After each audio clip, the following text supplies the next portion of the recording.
शिक्षक साथियों नमस्कार। इससे पहला वीडियो आपने मेरा देखा होगा जिसमें मैंने तीनों हस्त पुस्तिकाओं का एक सूक्ष्म परिचय दिया था,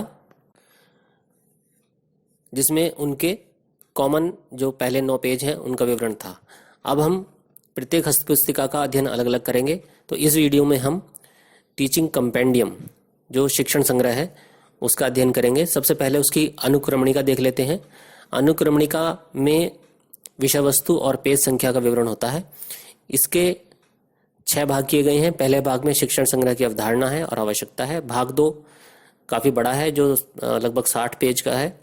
इसमें शिक्षण संग्रह की अंतर्वस्तुएं दी गई हैं। ये सबसे मुख्य भाग है जिसमें प्रभावी शिक्षण कैसे किया जाए, शिक्षण योजनाएं कैसे बने, उनका क्या उपयोग हो, लर्निंग आउटकम्स की तालिकाएं क्या हैं, फिर उनको प्राप्त करने के तरीके क्या होंगे, ये बताया गया है। भाग 3 में व्यक्तित्व विकास की कार्य योजना है जिसमें प्रातःकालीन सांध्यकालीन सभाएं, को करिकुलर एक्टिविटीज़, खेल गतिविधियां आदि बच्चों के लिए बताई गई हैं। फिर भाग 4 है, ये काफ़ी छोटा भाग है जिसमें सीखने के आकलन, असेसमेंट ऑफ लर्निंग के बारे में बताया गया है। फिर भाग 5 है जिसमें विद्यालय नेतृत्व के विषय में बताया है। स्कूल लीडरशिप कि नेतृत्व के क्या गुण होते हैं, किस प्रकार से नेतृत्व करेंगे, विद्यालय का विजन क्या होगा आदि, ये भी छोटा भाग है। और फिर भाग 6 है, ये भी काफ़ी विशाल है, परिशिष्ट है। इसमें शिक्षण योजनाएं, शैक्षिक गतिविधियां, समय सारणी, केस स्टडीज़, एनसीएफ की रूपरेखा, आरटीई के बारे में बताया गया है। वेबसाइट्स दी गई हैं उपयोगी, प्रार्थनाएं हैं, महापुरुषों की और उनके दिवसों की जानकारी आदि है। सबसे पहले हम पहला भाग लेंगे इसका, जिसमें शिक्षण संग्रह की अवधारणा और आवश्यकता है, कंसेप्ट एंड नीड। इसमें यह बताया गया है कि इस पुस्तक की हस्त पुस्तिका की क्या ज़रूरत है, इसकी अवधारणा क्या है, इसकी आवश्यकता क्या है।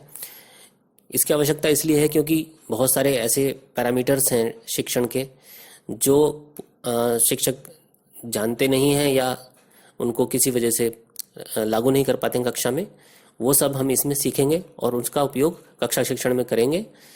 तो कंपेंडियम एक ऐसी पुस्तक है जिसमें सूचनाओं का संग्रह है जो आकर्षक स्कूल परिसर, शिक्षण कौशलों, शिक्षण योजनाओं, लर्निंग आउटकम, पुस्तकालय, प्रयोगशाला आदि के द्वारा शिक्षण प्रक्रिया को प्रभावित करने वाले प्रमुख कारकों से सुसज्जित है और जिसका उपयोग शिक्षक अपनी दैनिक कक्षा शिक्षण के नियोजन में और क्रियान्वयन में कर सकते हैं।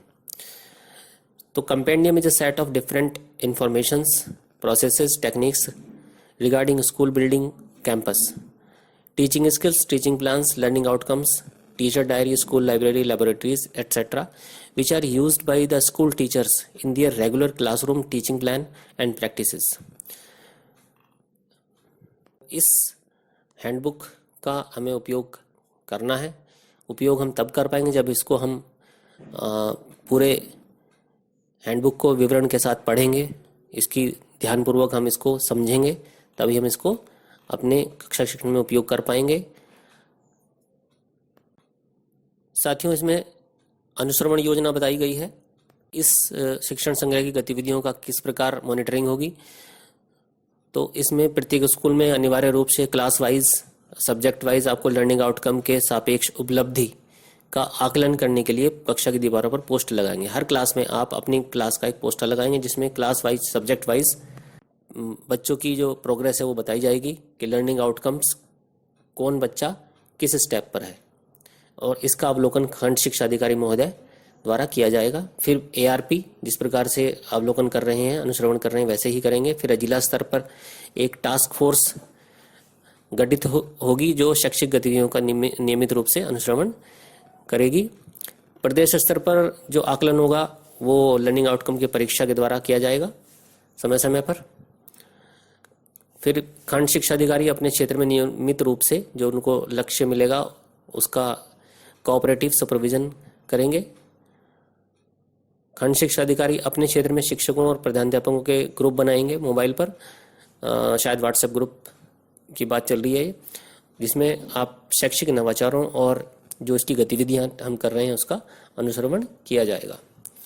हर महीने के पहले सोमवार को प्रधानाध्यापक अपने स्टाफ के साथ बैठक करेंगे।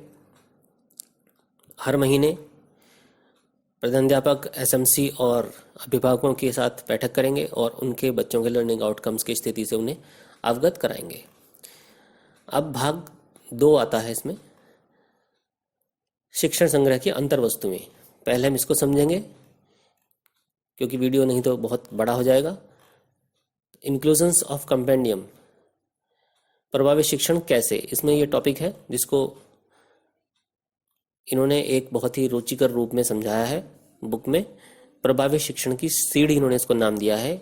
A to Z 26 अल्फ़ाबेट्स जो इंग्लिश के होते हैं उसको इन्होंने स्टेप्स के रूप में लिया है। प्रभावी शिक्षण के स्टेप्स क्या हैं वो A to Z बताए गए हैं। आइए इसको हम समझते हैं। A फॉर एक्टिव इन्वॉल्वमेंट, सक्रिय भागीदारी। बच्चों की सक्रिय भागीदारी करने के लिए आप आवश्यक माहौल तैयार करेंगे। B फॉर बिजी क्लासरूम, व्यस्त कक्षा। सभी बच्चों को आप रचनात्मक क्रियाकलापों में व्यस्त रखेंगे जिससे क्लासरूम आपका बिजी रहेगा। C फॉर कोऑपरेटिव लर्निंग, बच्चों को आप ग्रुप्स में कार्य करना सिखाएंगे। ऐसे क्रियाकलाप देंगे उनको जैसे प्रोजेक्ट कार्य दे दिया आपने कोई जिसको बच्चे ग्रुप में करेंगे और उनमें सहयोग की भावना का विकास होगा। नाउ D फॉर डेमोन्स्ट्रेशन, कार्य प्रदर्शन। काफ़ी टॉपिक्स ऐसे होते हैं लर्निंग आउटकम प्राप्त करने के लिए जिनमें हमें मॉडल के प्रदर्शन की आवश्यकता होगी, जैसे विज्ञान। E फॉर एक्सपेक्टेशंस, अपेक्षाएं। शिक्षक को अपने बच्चों की सफलता के संबंध में खुद से भी अपेक्षा रखनी चाहिए। कक्षा शिक्षण के प्रति शिक्षकों को आत्मविश्वास बनाए रखना होगा और बच्चों की व्यक्तिगत और सामूहिक रूप से अधिगम निर्णय लेने के लिए प्रोत्साहित करना होगा। अब F है फीडबैक, प्रतिपुष्टि। फीडबैक का मतलब है कि हमें ये पता लग जाता है तत्काल ही प्रश्नोत्तर के द्वारा कि बच्चे कितना सीख पाए हैं, तो बच्चों को तुरंत हमें उसकी फीडबैक देनी है, लेकिन ये ध्यान रहे कि इसका कोई नकारात्मक प्रभाव बच्चों पर ना पड़े। औपचारिक अनौपचारिक दोनों तरीके से आप फीडबैक दे सकते हैं। क्विज के माध्यम से औपचारिक और मुस्कुराहट, थपथपाहट आदि प्रोत्साहनों से अनौपचारिक फीडबैक आप देंगे। G फॉर गोल सेटिंग, लक्ष्य निर्धारण। ये प्रभावी शिक्षण का वैसे प्रथम चरण होना चाहिए, इसमें लिखा भी गया है, क्योंकि जब तक हमें टारगेट ही नहीं पता होगा तो हम कहाँ जाएंगे। तो सबसे पहले हम लक्ष्य निर्धारित करेंगे। H फॉर ह्यूमर, हास परिहास। बच्चों को यदि हम बहुत सीरियस होकर पढ़ाएंगे तो बच्चे उतनी अच्छी तरह से सक्रिय भागीदारी नहीं करेंगे, इसलिए बच्चों को बीच बीच में हम रुचिकर माहौल बनाने के लिए हास्य कविता या मुहावरे, चुटकुले आदि के माध्यम से हास परिहास का प्रयोग करेंगे। I फॉर इंडिविजुअल नीड्स, व्यक्तिगत आवश्यकताएं जो कि प्रत्येक बच्चे के लिए अलग अलग होती हैं। देखिए सभी बच्चों का व्यवहार अलग अलग होता है और उसकी व्यक्तिगत ज़रूरतें अलग होती हैं जो शिक्षक को जानना चाहिए ताकि बच्चे का लर्निंग आउटकम आसानी से बच्चा प्राप्त कर सके। J for journal of learning, बताया गया कि बच्चे को प्रोत्साहित करेंगे कि वो खुद अपनी एक तालिका बनाए जिसमें वो दिनांक डाले और उसमें विषय, पाठ संख्या लिखे, लर्निंग आउटकम लिखे और आगे उसमें वो अंकित करे कि उसके समझ में आया या अभी उसे सहयोग की ज़रूरत है। K for knowing the learner, अधिगमकर्ता को जानिए, यानी कि बच्चों को हमें जानना है उसका पूर्व अनुभव क्या है, वर्तमान लर्निंग आउटकम पर उसकी क्या स्थिति है, उसकी क्या आदतें हैं, क्या रुचियां हैं। Then L for linking learning, सीखने की प्रक्रिया जो होती है वो विषय वस्तुओं के परस्पर संबंध स्थापना पर निर्भर करती है, इसलिए हमें लर्निंग को लिंक करना है, सीखने के क्रमों को आपस में जोड़ना है। M for management of resources, संसाधनों की व्यवस्था।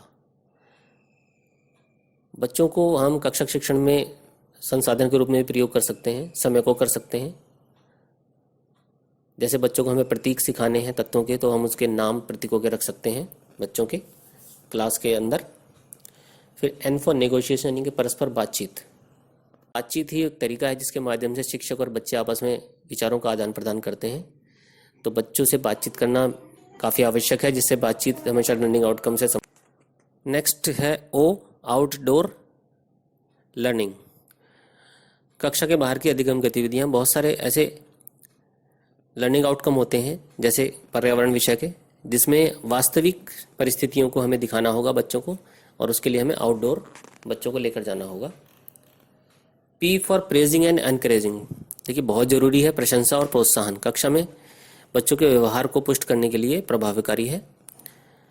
बच्चों के प्रयत्न और उसकी उपलब्धियों को पहचानें और उनकी प्रोत्साहन करें। Q क्विज, प्रश्नोत्तरी। बच्चों का आकलन करने के लिए हम क्विज मौखिक या लिखित दोनों रूपों में कर सकते हैं। Then comes R responsibility for own learning, अधिगम का स्वदायित्व। जो बच्चे अपनी पढ़ाई लिखाई की जिम्मेदारी खुद उठाते हैं वो सीखने में ज़्यादा सफल होते हैं, ये देखा गया है। तो बच्चों को हमें ये प्रोत्साहन देना है कि उनकी सफलता या असफलता मुख्यतः उन्हीं के अपने प्रयत्नों का परिणाम है, जिससे बच्चों के अंदर सीखने के लिए स्वदायित्व का बोध, जिम्मेदारी का एहसास उन्हें होगा कि हमें सीखना है तो हमारी ही जिम्मेदारी है। फिर एज फॉर सक्सेस एक्सपीरियंस, सफलता का अनुभव। बच्चे अगर सफल हो रहे हैं तो उनको उसका अनुभव देना बहुत जरूरी है। T for team teaching and collaborative efforts. Team teaching का अर्थ है कि यदि एक शिक्षक अपने कक्षा को लर्निंग आउटकम प्राप्त करने में थोड़ी प्रॉब्लम महसूस कर रहा है तो वो अपने साथी शिक्षकों की मदद ले सकता है। इसके अलावा सहयोगी प्रयास यानी कि कोलैबोरेटिव एफर्ट्स का मतलब है आप अभिभावकों और समुदाय के अन्य सदस्यों का भी सहयोग ले सकते हैं। You for unexpected encounters. कभी कभी बहुत सी ऐसी परिस्थितियां अचानक उत्पन्न हो जाती हैं विद्यालय में, तो उनका सामना करना भी हमें सीखना है शिक्षकों को। वी फॉर वैरायटी, विविधता। देखिए, मोनोटोनस कक्षा यानी कि एक रूपता से अगर आप पढ़ा रहे हैं तो बच्चे थक जाएंगे जल्दी ही और आपकी बातों को ध्यानपूर्वक नहीं सुनेंगे। ऐसी स्थिति में आप कोई नवाचार, कोई ऑडियो विजुअल सामग्री बच्चों को दिखाएंगे तो उससे बच्चे जागृत हो जाएंगे और आपकी बातों को ध्यानपूर्वक सीखेंगे, समझेंगे। W for working atmosphere. अनुकूल कार्य परिस्थितियाँ बहुत जरूरी हैं कक्षा में। एक ऐसा वातावरण जो बच्चों को सीखने में व्यस्त रखता है वो बहुत जरूरी है। तो ये डब्ल्यू हुआ। फिर एक्स है, एक्स रेइंग फॉर इवेल्युएशन। जिस प्रकार एक्सरे से टेक्नीशियन आंतरिक स्थिति का पता लगा लेता है, उसी प्रकार शिक्षक को भी बच्चों की आंतरिक स्थिति का पता लगाने के लिए दैनिक, साप्ताहिक, मासिक, त्रैमासिक, छमाही और वार्षिक मूल्यांकन जो होता है उसका अध्ययन करना चाहिए कि बच्चे की क्या स्थिति है। वाई फॉर यू, आप अर्थात शिक्षक। अपनी कक्षा में आप ही प्रभावी शिक्षण की कुंजी हैं। सब कुछ आप पर ही निर्भर है, सबसे महत्वपूर्ण आप हैं। तो आपको अपने शिक्षण को प्रभावी बनाने के लिए हर संभव प्रयास करने होंगे। जेड फॉर जील, जोश और उमंग। आप जानते ही हैं कि किसी भी बोर इंसान को कोई पसंद नहीं करता है। जिसमें जोश और उमंग हो वही शिक्षक बच्चे पसंद करते हैं। तो आपको अपने ऊपर इस प्रकार नियंत्रण रखना है कि आप पर बोरियत हावी ना हो। खास तौर से जब भी आप क्लास में जाएं तो आप में जोश और उमंग होना चाहिए। कक्षा में सदैव मुस्कुराते प्रवेश कीजिए। अपनी व्यक्तिगत समस्याओं या जो आपकी पारिवारिक समस्याएं हैं उनका बोझ अपनी कक्षा में कभी मत ले जाइए। कक्षा में हास्य परिहास का विवेकपूर्ण उपयोग कीजिए। तो ये ए टू जेड जो हमने अभी स्टेप्स पढ़े हैं, ये सारे स्टेप्स एक बहुत ही आवश्यक, हम कह सकते हैं कि बहुत ही आवश्यक हैं हमारी कक्षा शिक्षण को प्रभावी बनाने के लिए, जिसमें हम बहुत सारे ऐसे उपाय हैं जिनको हम शायद नहीं जानते थे पहले, उन पर हम ध्यान देंगे और अपने शिक्षण को प्रभावी बनाएंगे। तो ये प्रभावी शिक्षण की जो सीढ़ी है वो कंप्लीट हुई। साथियों, ये भाग काफ़ी लंबा है, इसलिए इसको मैं 2 भागों में करना चाहूँगा क्योंकि एक वीडियो काफ़ी लंबा हो जाएगा। 15 मिनट्स ऑलरेडी हो चुका है। तो अगले भाग में हम पढ़ेंगे इसका शेष हिस्सा, जो कि मेनली लेसन प्लान से और लर्निंग आउटकम से संबंधित रहेगा।